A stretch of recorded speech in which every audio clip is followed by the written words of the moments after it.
Before drawing an image on the stone, you have to prepare or grain the surface. If the stone is already flat, then you will have to grain it 3 times with a coarse carborundum, 3 times with a medium carborundum, and 3 times with a fine carborundum.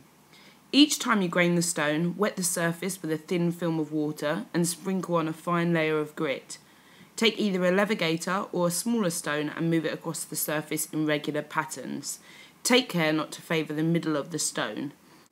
Once you have removed all traces of grease and grit from the stone, make sure you have been graining it flat by placing a ruler on the top.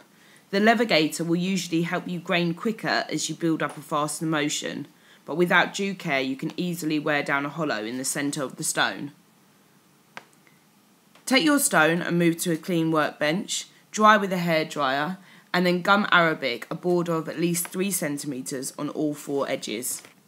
Traditional drawing media for lithography all have a high grease content. It is the grease in them, rather than the pigment, that affects the printed mark. So whilst it is a direct process, in as much as you print the marks and tones that you draw, it can sometimes be difficult to exactly appraise the tonal range of your print from the tonal range of your drawing.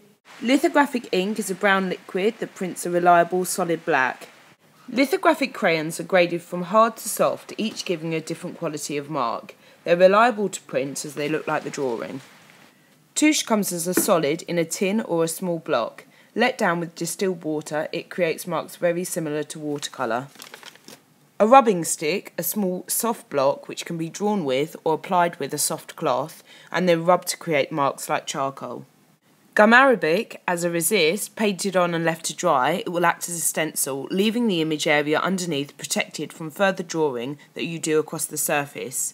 It can lift, however, if then flooded with water-based touche. Marks can be added with care later in the processing stages if you decide you need them. Equally, areas can be deleted or changed tonally. Both of these processes, however, can be comparatively crude compared to the drawing stage. Initially, it is advisable to keep your drawing simple, i.e. not overworking many layers of media together, until you've got the hang of it.